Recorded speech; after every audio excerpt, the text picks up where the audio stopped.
So if you're a younger player and you're listening to this, podcast, like work on your game. You have to become really high end in terms of what do you bring to the table that's going to help team win, and all that is really important. But that's only one piece. So then it's, what else are you doing? How do you treat people? What are you like in the locker room? Are you going to do the extra work before or after practice? Do you take care of your body? Do you live the life the right way? So if you check all of those boxes, more doors start opening. And, then it's real, because the hockey world is small, and people, we ask questions and we're all connected in some ways. And so for younger players, be true to yourself, you're allowed to have personality too. This should be fun, so enjoy it, be it yourself, have fun, but really make sure that you're not just working on your stick handling, you're working on all the parts of your game and your life, because it will go a long way. That was Kevyn Adams, General Manager of the Buffalo Sabres, and you are listening to the Up My Hockey Podcast with Jason Podolin. Just watch me now.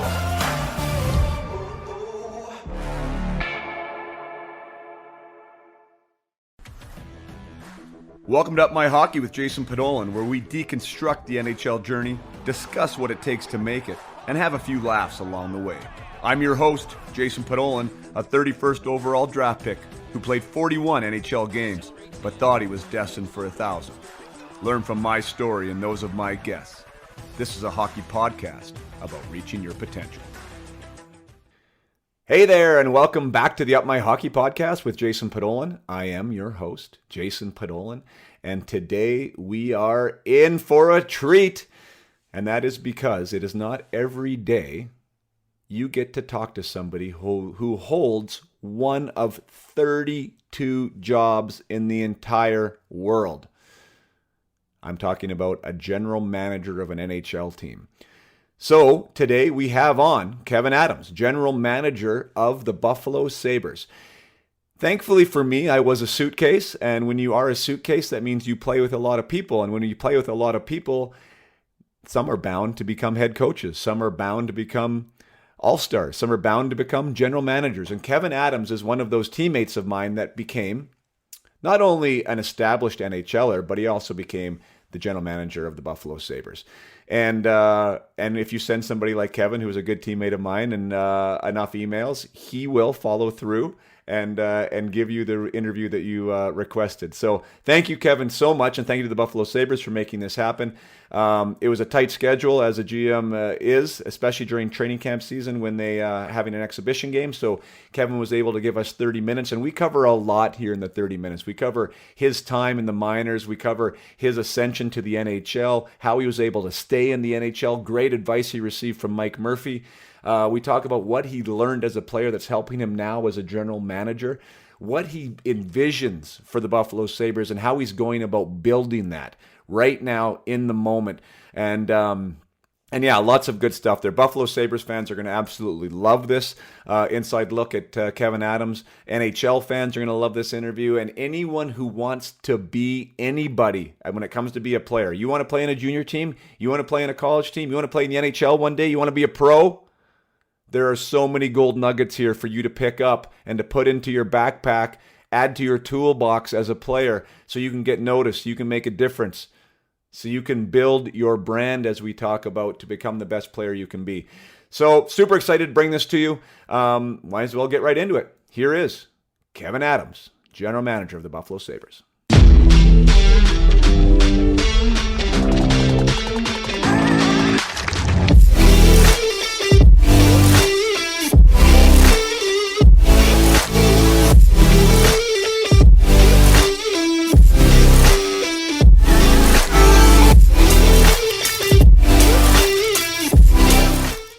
How you doing, boss? I'm great. How are you, Podsy? I'm doing great. So welcome to the podcast. This is Kevyn Adams, former teammate of mine in St. John's, and has obviously moved on to bigger and better things in St. John's, Newfoundland.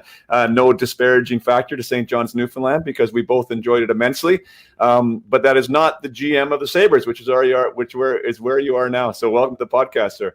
Oh, thanks for having me. And I know it's great to reconnect with you. And you're right; those were those were a great couple of years there, and I'm sure you looked at it back on it like I do fondly. You know, it was Very good fondly. memories. And we've actually touched on it a few times with different guests, and the good people of of the Rock always come up, and there was so many amazing issues, or not issues, like reasons to play there that we all enjoyed, and then there was also the isolation of playing there that as a hockey player sometimes wasn't the best for a career standpoint because there wasn't many people coming to watch, but other than that, as far as from a life experience standpoint, it was pretty amazing there. And maybe, I know we're tight for time, and Kevin and I have been trying to set this up, and obviously Kev's got a lot on the go, and we got 27 minutes here, so I want to make the most of the opportunity. But I think we should touch maybe there, because that's where our paths crossed. One thing I couldn't find as a first rounder, Kevin, and from your American background and playing D1 hockey there, how did you end up in Toronto? Because you were drafted by Boston. Yeah, it's interesting how life turns and twists, and you kind of go with things. But right, like you said, in 1993 I was a first round pick of the Bruins, and I was playing college hockey in Miami, Ohio. It was after my freshman year that I was drafted, and it was one of those things where, and I look at sometimes with younger players today, and everybody's in a rush. I wasn't in a rush. I knew I wasn't ready physically, mentally to play in the National Hockey League, and I needed to get better. I needed to get bigger and stronger. I was a skinny kid back then, and so I ended up staying all 4 years and playing there and graduating from Miami, which I was really proud of, and I was very important to me as well. So what ended up happening is got into a little bit of a contract battle with Boston at the time, and I went and played 1 year in the IHL in Grand Rapids coming out of college, and it was an independent team. And then, kind of a long story short, as it went to an arbitration and all this stuff happened, and I ended up becoming a free agent, and I signed the next day with the Leafs. So that's kind of how I ended up in Toronto. And then obviously, spending time in St. John's and all those things along the way, you learn and makes you better if you're open to getting better. That's the key. Gotcha. Yeah, no, what a great story, because, and now, in the position you're in, you're obviously trying to find talent, and wherever that talent is, like, you're looking for it. And you've lived that as a player, and so did I. And I was from the other side. You mentioned like the runway, you mentioned like want to be there quick. I was a second rounder, I think like 3 picks after you or something. I was 31st. And yeah, I thought everyone was telling me like, you're going to be there like right away, so like junior was like my option, and that's where I went, and kind of the signs were pointing that way. And then things can get bogged down and things can get mucky, right? And you're not really sure what's going on. And I think our stories is actually a really interesting place to start, because this podcast is about getting what you want, and it's about getting to where you want to go and being the player you want to become. And I think our year there, like the last year we played together, when I got traded to LA, you were a year older than me. You were a second year pro at that point. And because you took that different path, I had already played, I think, 2 or 3 years in the minors. And in some terms was getting long in the tooth, which is crazy, right? Instead of being the shiny new penny. But I was leading the league in goals that year, and ended up moving on. And you ended up getting your big chance like the next year, and then never saw the minors again. And the reason I'm bringing this up, and obviously this is nothing against you, but I think it's really good for the players to know that me leading the league in goals and you having 50 points in 80 games that year, it's not all about the goals, or it's not all about the points all the time. You know what I mean? A lot of times we think it is. So maybe unpack that for you now in your position, and looking back then, like what made Kevyn Adams get that opportunity the next year, the kind of the opportunity that maybe Jason Podollan wasn't given, and then you were able to stay. Like, how do you think that worked out in your favor? Yeah, well, it's a great way of how you framed it a little bit, and it's something I talk to players about all the time now. And so I'll tell you a story first. When I was at my first camp there with Toronto, I made the team actually out of training camp, and that was still back in the Maple Leaf Gardens. And yeah, it was amazing. Like it was my first chance to play in the NHL, and when I was in the opening night lineup, and like a lot of young players, I just wasn't able to be consistent enough to stick around, and I got sent down in November. But before I got sent down, Murph, the coach, the head coach at the time, pulled me aside, and he pointed over across the rink, and he said, "See that guy?" And it was Matt Sundin. And he said, "Yeah, he's a right shot centerman, just like you." And he said, "Do you think you're going to take his ice time on the power play?" And I said, "No, probably not." And he said, "You need to go down, and when you learn how to be a 200-foot player and win faceoffs and kill penalties and block shots. He goes, you will have a long NHL career. It was unbelievable advice. And of course, getting to St. John's, having the coaching that we did there, and it was just another message of saying, okay, I'm going to put you in these situations. I mean, most of us as kids were offensive players, and quite honestly, though, I think I did have a little bit of self-awareness to say, like, okay, I was a decent player, but I didn't have the shot and release that you did. You're the reason you were leading the league in goals and could score from tight areas. That wasn't me. So I had to carve out what was it going to take. So I really worked hard at that, and then, felt like if I can continue to do the right things on the ice, continue to do the right things off the ice, put the work in, when I get this opportunity, I'm going to be ready for it.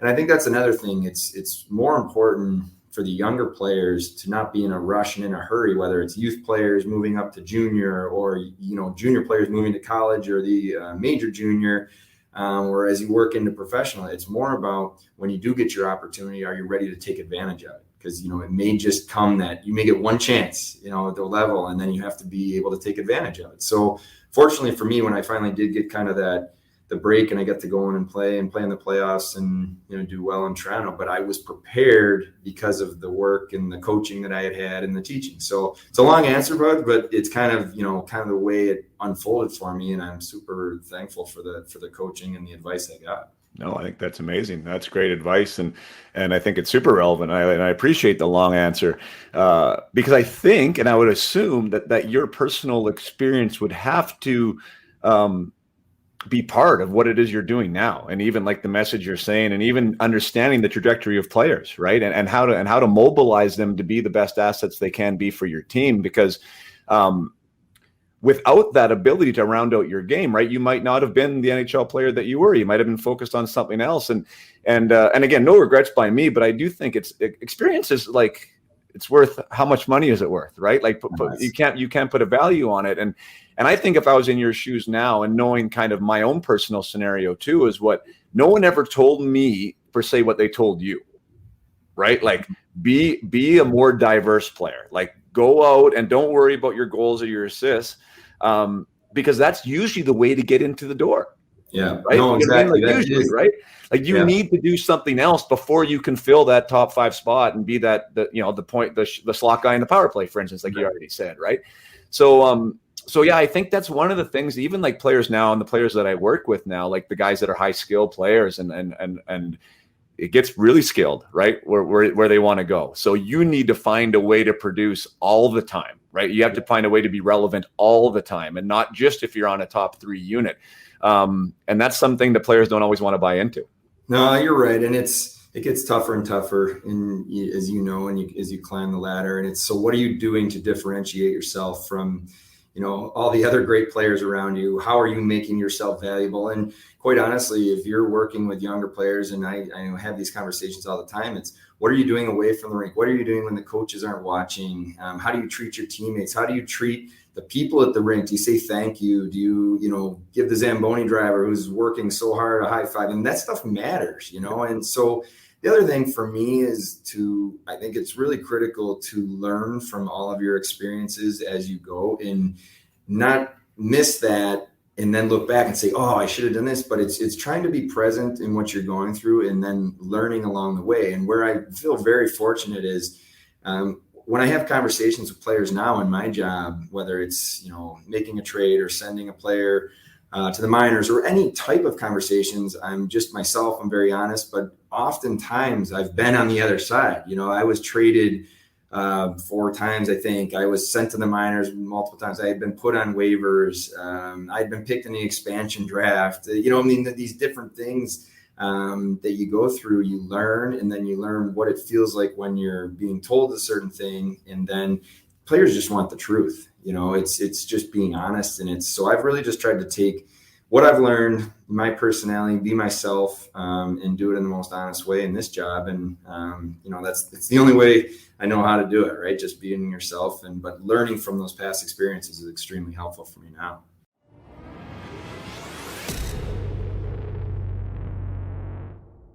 Take a short break from the interview here with Kevyn Adams to just talk a little bit about high performance and being the best player you can be. You've already heard in this episode about character, about the intangibles required to be your best, about what type of things you need to own as a player to step forward and to own your potential and to get recognized by somebody like Kevyn. That is exactly what I do, and that is exactly what I help players with. I help players develop the mindset skills that lets them get noticed, that allows them to take advantage of all the talent that has been given to them. It is not a secret science, everybody, but a lot of people don't understand how to do it, and a lot of people don't understand the support that is required to make that happen. So if you want to check out upmyhockey.com, I have created a 4-week course called the Peak Potential Hockey Project that unveils a lot of the things, ironically, that Kevyn and I are talking about. How to build your own personal culture, how to build your own personal brand, how to increase your development, how to 10x your development and take advantage of the competition, how to develop the mindset skills required, the growth mindset skills required to understand that you can get better every day and how to get better every day, and also complete ownership. How to have extreme accountability to your situation, to your goals, and to your dreams. It is everything that I wish I would have had as a player. And now we talk about experience, and Kevyn talks about experience. I talked about my experience. Experience is worth a lot of money. And I am taking all the stuff that I learned as a player, all the stuff that I wish I knew, and I'm putting it into 4 weeks for hockey players everywhere to help them become the best hockey player that they can be and to help them make their dreams come true. It also includes coaching from me. So if you are interested, it's at upmyhockey.com. It's the Peak Potential Hockey Project. There's nothing else like it on the market. It is the best option on the market. If you've ever thought about exploring mindset as a player, or if you've ever thought about exploring it for your player and you're a parent, this is for you. I love everything that Kevyn's talking about here, and we need to get back to that episode because he gets into a lot more good stuff. Upmyhockey.com for all your mindset needs as a hockey player. Cheers. I agree. Because unless you've been there, and I've talked about it on this podcast before. I mean, I've been traded twice. Both were very similar experiences, just in the fact of like there wasn't much humanity involved in it. You know, it was like hockey chess piece moving, you know, and like you show up and put your jersey on and, you know, and I think it sounds like from your experience, like when you start putting the person first, you know, and the player kind of second, like that builds trust, that builds respect, you know, that builds allegiance, you know what I mean? I think too. And when it comes to culture, which is a buzzword, you know, in the industry these days, I think that is a really good first step into building that culture. Is that maybe something you want to touch on? I've heard you talk about here in the last 6 months. I've been following you that you want to change that culture there. What does culture mean to you? Because I think it's a buzzword that means different things to different people. And how are you going to go about doing that? Yeah, I think, you know, to sum it up succinctly is difficult because it's so big and it's such a big word. But the reality is, to me, culture is consistency every day, doing the right things and treating people the right way. And you know, one thing for me in this job is I really do always try to think about the person first. You know, we're all in an intense environment, and this is a very, very, I mean, these athletes are tip of the spear. I mean, this is high level, and it's competitive, and there's a lot on the line, but everybody has personalities in their people. And if you treat people the right way, that goes a long way. So you start with that, and then the next part is being yourself every day, being in the moment and doing the right things, having the hard conversations.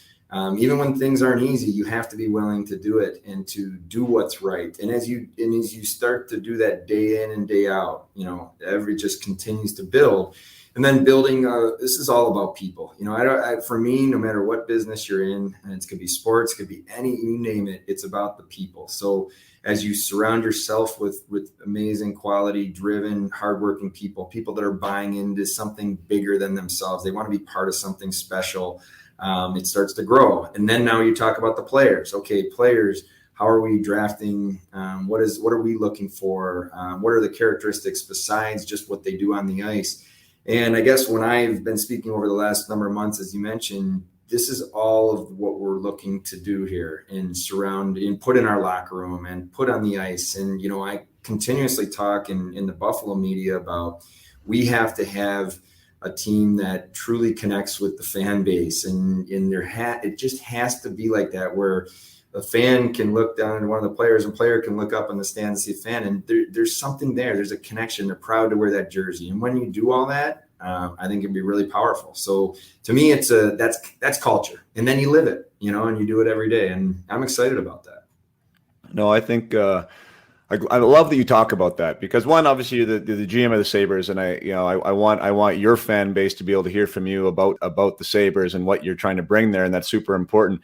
But for my audience that's traditionally listening to me, like, I'm always talking about those human intangibles, those person intangibles, like, and what they mean to the player, right? Because I'm talking to the player about how to get to where you want to go, and also how to be your best. And I think a high performance trait, skills, are those human skills, like character, showing up on time, treating people right, being a good teammate. Like, I don't think it's really understood how powerful that is when someone like you that makes decisions, and even dollars and cents decisions, right? Who do you want in the locker room?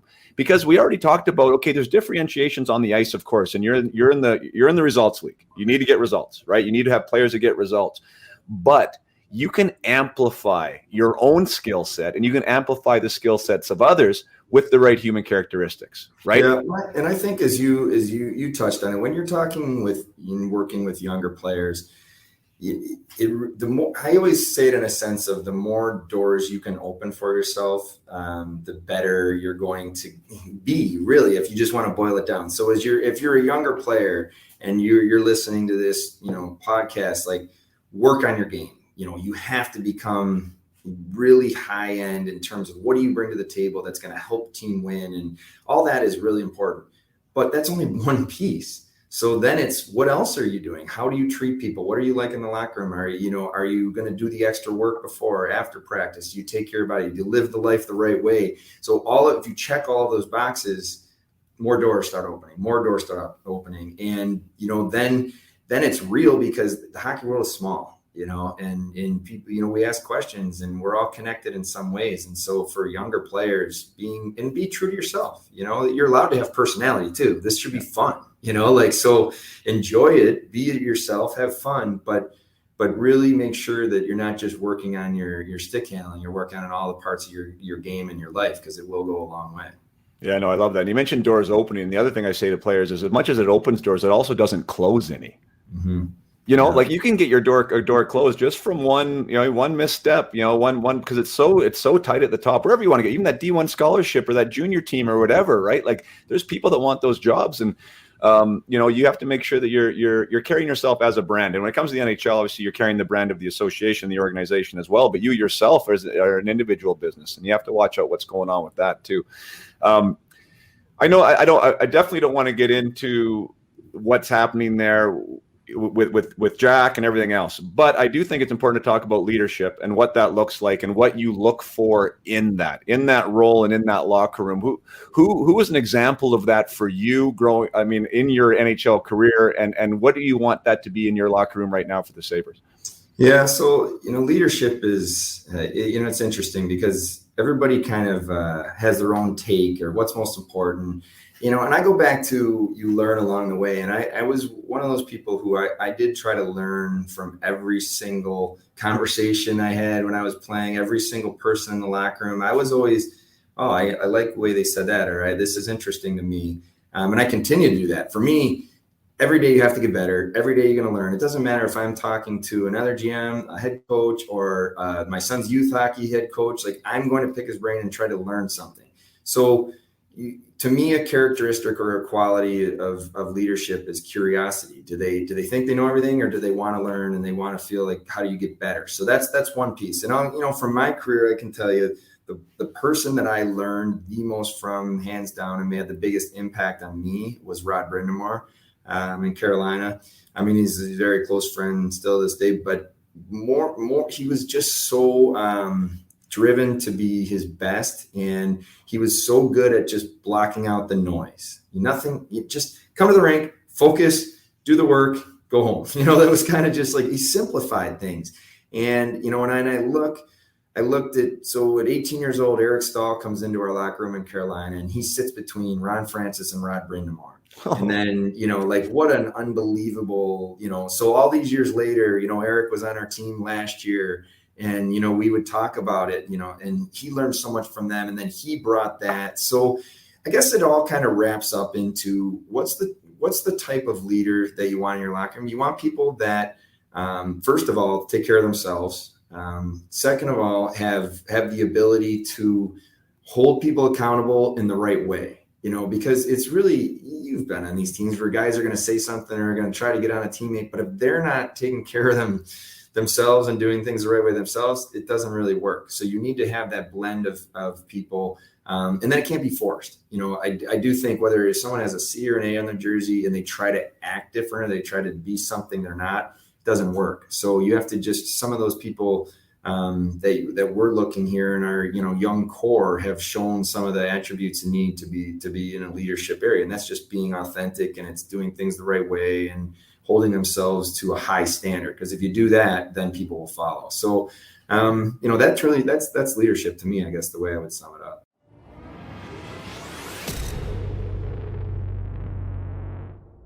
So I want to take a short break to remind you that upmyhockey.com not only serves individual players, but it also serves teams and associations.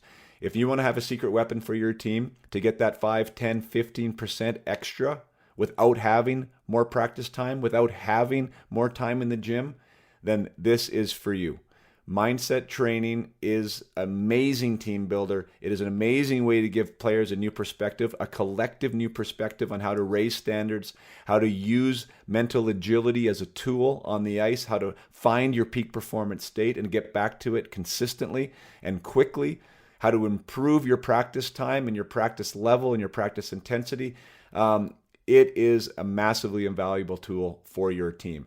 That's at upmyhockey.com. The training comes with me, from me, an NHL pro, someone who didn't extract everything he needed from his potential and had the 1,000-game career that he wanted, which is why it makes me the perfect spokesperson for the value of doing it, of unleashing that potential within you and unleashing that potential within your teams. So upmyhockey.com for your needs of higher performance. And now back to the interview with Kevyn Adams. Yeah. I like how you summed that up just even with the high standard. And I was going to allude to that myself, because personal standards are completely one thing, right? Then you need to have individuals in your locker room that have high personal standards collectively, because then that will also elevate the standards of the team. What is tricky, and you already mentioned it, you and I have both played on teams that haven't been successful. So having standards without the success is tricky sometimes, right? To be consistent and to keep towing the line. After a disappointing season, I know you guys are looking for more this year. How do you create those standards within the Sabres that, the expectations become different, right? There's a different expectation on how it's going to go. Yeah, you're right. You said earlier, it's obviously this business is about results, and it's the wins and losses at the end of the day is what it's about. But you also have to look at the process. So for me, I'm extremely process, oriented in terms of like, how do we do things every day and what's our process to have success? And I really believe if we set up the right culture that we've already talked about, and we set up the right standards and the process for how we do things. And when I say process of doing things, I mean, not just, from our coaching staff and the way we're going to play, but I mean, in the front office, like, how do we make decisions? What's our process we go through? And because you're not going to always get it right. You're not going to always make the right decision. Players are going to make mistakes. You're going to lose hockey games. But if you truly have the right process in place for how we do things as an organization, how we make decisions, how we play, then you will more times than not have success. And I really do believe in this game. You get what you deserve most of the time. So if you do things the right way, you play the game the right way, the results will come. So we're in a situation here where we have a lot of young players. We're putting together a group of young players that we're looking to move forward with. And there's, how hard it is in this league, when you haven't had as much experience. So we're kind of blending all of that together. But as we identify the young core, people that we know truly want to be here in Buffalo, I think it's really powerful, and I'm excited about that. You mentioned earlier about the ability of the players to connect with the fans, and I think there's an identity to a team that sometimes needs to match the fabric of whatever that city is. I don't know if that's the case in Buffalo. I can't say I've been entrenched within that organization, but I heard it's it's more of a blue collar type town, and it's a hard working town. Is that something that you try and model your team after, so the fans there can relate to those guys that are going out on the ice every night? Absolutely. I mean, I think you nailed it. It's really about just being honest with the work that you put in. And then, and I've talked to the team about this a little bit, where if it wasn't good enough, then own it. Have an accountability to yourself that we need to be better. I need to be better. And that resonates with our fans in Buffalo, because they're unbelievable fans, and they're so passionate, and they know the game. I mean, it's ingrained in the culture, and I'm from Buffalo originally, so I probably have a little bit of a head start on other people that have been in this job, just because I know the way the Western New York community works. So yeah, it's about honesty, effort, doing things the right way, and then fans see that. And then for me, I just don't want to have a culture of excuses, or, that's, to me, you just don't want to live in that area. You just be your best. And then if it doesn't work out, hey, I put everything on the line. I felt good about the way it played, and it didn't work out, or I need to be better. It wasn't good enough. I'm going to be better the next day, and then back it up, Right, so, yeah. But I think that kind of goes back to what we've talked about the whole time. It's building a organization of people that are doing things the right way for the right reasons, and are buying into something bigger. And then you put that process in place that we talked about, and then you just you hope that snowball keeps picking up and going downhill, and that's the goal here. Right. It's a time of year where everyone's making predictions and who's going to do what and what's going to happen. And you've spoken about your DNA is process, but you also did recognize you're in a results league. Is there a result? Is there a number in your head that you can share with me or you're not, but is that something that you guys shoot for? Like we're striving for an 80-point season or a 90-point season, or, obviously the goal is to win the Stanley Cup for every team that's in the NHL. And I wouldn't disparage you guys for saying that would be your goal, but how does that work in the back office mind? What's a successful year for Kevyn Adams and the Buffalo Sabres this year? Yeah. So I think you got to be really careful of that in terms of how you look at the big picture. I think shrinking it down and almost going, day by day, week by week, month by month, then you get to the end goal. But for me, and I'm not dodging the question, honestly, what I am really measuring right now is, are we better? Are individuals better? Is a team better than we were previously? So does that mean, when I look at, the start of training camp, are we better right now? Have we improved in ways? And when we get into November, okay, where are we? But are we better than we were? And sometimes it's hard from a tangible, to exactly say, but I did feel that was, really thought Donnie Granato did a good job when he took over last year, because I could see individuals getting better. I could see the way our team structure was better. So I'm judging it more right now on that. Are we improving? Are we putting individuals in a position to get better, to succeed? Because then, collectively as a group, we will. And we know we have to add to this group. We know we have to add, there's other players that we've drafted that aren't even here yet and that are coming. So that's all part of this as well. Well, that was probably one of the most important decisions you had there early on in your tenure, was who was going to lead the team from a behind the bench standpoint. Was that one of your biggest choices? And was it a difficult choice? You seem to be impressed with Donnie right off the bat. Was he your go-to from the get-go? I love the way Donnie thinks about the game. I love his style. He's attack, he's puck pressure, pursuit. I mean, all the way. I think that's just the way the game is trending right now. And then the players have fun playing that way too. So that's important. I did go through a long interview process with a lot of different people. I talked to coaches with tons of different backgrounds, from, former NHL guys to junior and college, just because I wanted to learn. And I just always kind of came back to, I just felt like Donnie was the right fit for where we are. I really enjoy working with Donnie. I learned from Donnie a lot as well. And we have a good working relationship, bouncing ideas off each other. So I'm excited about him, excited about the staff he's put together. I'm really excited about Seth Appert, our American League coach in Rochester, and the staff with Mike Weber and Michael Pekka that he's put together. So we have a good group, and they're all working well together. So it's fun. It's a fun process to go through. Okay, I definitely want to respect your time, and I know you got a game to get to. So thanks so much for doing that. So I'll just end with, it is training camp time. everyone's obviously optimistic at this time of year, which is something that I love. I remember that. I mean, even the players, right? There's optimism on the player side of, am I going to make the team, and where's this going to go, and what are we going to look like?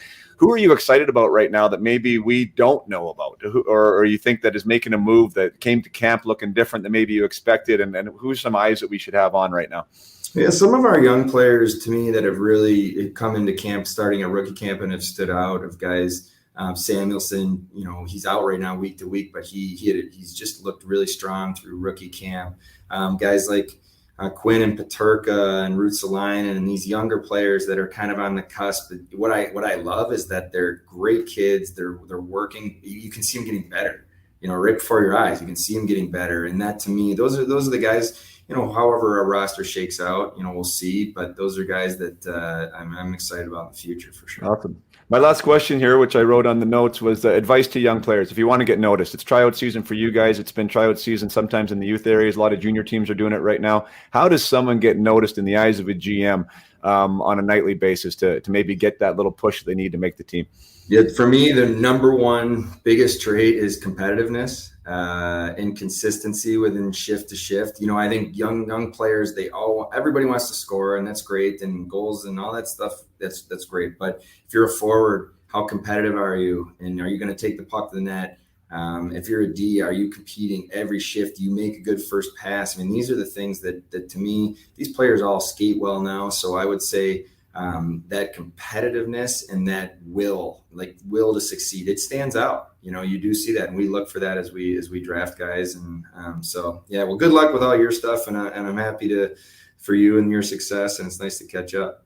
Yeah, no, I mean, thanks so much for your time. And I mean, I'm glad we ended on that note, because that's one thing I remembered of you, a partner, as a teammate, is that, you weren't a guy that dropped your gloves very often, but you were a guy that competed for every puck, every time, every place it was on the ice, whether it was a face-off, whether it was in front of the net or in our own zone. And, that served you well. And I think that trait, once it becomes part of the Buffalo Sabres DNA as well, is going to serve you guys very well there. And thank you to say that to all the young players, because that's exactly the number one thing I say too, is compete. And in this day and age, when a lot of guys don't, and a lot of guys aren't used to playing physical, that competitiveness stands out like a sore thumb, in my opinion. So absolutely. Awesome job, Ads. We'll have to do this again sometime. I hope you enjoyed it. It was really great seeing you again, and best of luck with the Sabres this year.